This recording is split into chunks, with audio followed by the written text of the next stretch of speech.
On va maintenant terminer l'usinage avec les deux rainures sur le côté. Avant de commencer, on va aller en Front View parce qu'on va analyser la dimension des rainures. Parce que c'est sûr que l'outil qu'on doit utiliser, ça va s'appeler un slot mill. En français, ça peut être une fraise scie. C'est vraiment pour faire du rainurage sur le côté d'une pièce. Sauf qu'on a des épaisseurs qu'on peut commander, qu'on peut se procurer, et ça dépend de la dimension de la rainure. Dans notre cas à nous, on va utiliser la dimension de la rainure va être égale à l'épaisseur de l'outil. On ne fera pas plusieurs passes à l'intérieur de la rainure, on va tout simplement faire une seule passe. Mais avant, je vais analyser l'épaisseur, la largeur des deux rainures pour prendre le bon outil. Je vais cliquer à droite sur Analyse des propriétés et je vais analyser cette ligne-là ici. Et ça va me donner une hauteur de 125 millièmes, juste ici. Je vais faire la même chose pour l'autre rainure à droite. Je vais analyser la ligne ici et ça va me donner une hauteur de 250 millièmes. Quand je vais devoir créer mes outils, je vais prendre ça en considération. Le même principe que des outils à rayon, on va tout simplement choisir un contour pour l'usinage de ces rainures-là. Je vais commencer par exemple celle de droite. Je vais choisir contour. Je vais choisir une chaîne en single. Je choisis qu'une seule chaîne parce que j'en ai juste une à choisir. J'ai pas de rainurage de contour, là. J'ai vraiment juste un flanc. Ce qui fait que je vais choisir celle du fond ici, là, et pas celle ici. Là. C'est vraiment celle du fond et en bas. Comme ceci, je vais m'assurer que mes flèches sont dans le bon sens pour le mode avalant. Ça, c'est bon. Je vais faire le crochet. Au niveau de l'outil, dans la librairie, si je m'en viens filtrer au niveau du slot mill qui est ici, j'ai pas d'outils. C'est comme les outils à rayon qu'on avait dernièrement. On va devoir créer nos propres outils. On va cliquer à droite. On va faire Create Tool. On va s'assurer de choisir Slot Mill. Et on va régler deux dimensions. Il y en a une qui est importante, c'est l'épaisseur, le thickness de notre fraise-ci. À droite, on a une hauteur de 250 millièmes. J'ai 250 millièmes d'épaisseur pour mon outil, ça c'est bon. Au niveau du diamètre, s'il n'est pas spécifié, ben là, dans notre cas à nous, on va laisser ça à 2 pouces pour la rainure de droite. 2 pouces, c'est considéré vraiment comme une bonne fraise scie. Là. On peut en avoir jusqu'à du 4 pouces, 5 pouces, 6 pouces. Mais on va le laisser à 2 pouces. Au niveau de la longueur totale, on va laisser ça comme ça. On va faire Finish.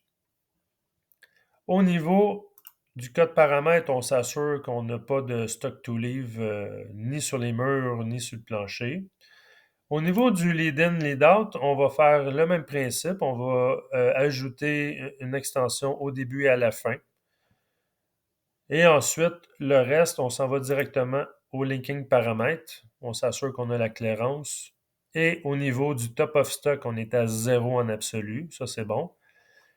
Au niveau du depth, on va s'assurer qu'on va être en incrémental à 0 par rapport à la chaîne qu'on a choisie qui était en bas. Je fais le crochet et on voit le parcours. Je vais aller le simuler pour voir à quoi ça ressemble. On voit ici la fraise qui s'en vient. Il fait le lead-in.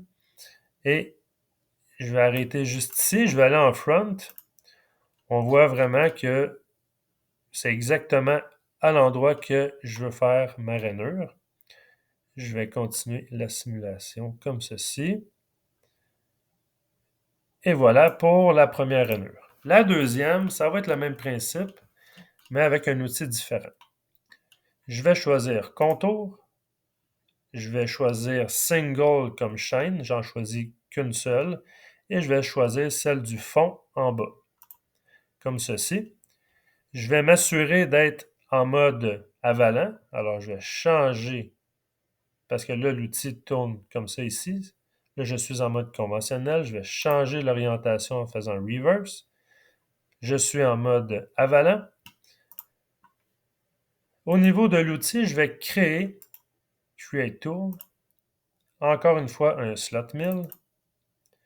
Au niveau du thickness, l'épaisseur, ça va être 125 millièmes. Et dans le cadre de l'exercice, on va utiliser un diamètre, par exemple, de, c'est pas 500 millièmes, mais on va utiliser, exemple, 1 pouce de diamètre. C'est un petit outil, disons, des fois on les nomme comme ça, c'est une fraise en T quand c'est plus compact. Puis quand c'est vraiment un grand diamètre, là, comme une lame, ben, ça va être une fraise ci. Fait que, on va laisser ça comme ça pour cet exercice-là. On va faire Finish ensuite. Encore une fois, code paramètre, on s'assure qu'on n'a pas de stock to leave. Le lead in, lead out, on a une extension au début et à la fin, ça c'est bon. Au niveau du linking paramètre, on s'assure également que le depth soit à 0 en incrémental. Je vais faire le crochet et je vais aller simuler comme ceci. Il s'en vient par en avant parce qu'il faut qu'il soit en mode avalant. Si je m'en viens en front, on voit que c'est exactement la même forme que ma rainure. Et je poursuis comme ceci. Et voilà pour cet exercice-là qui était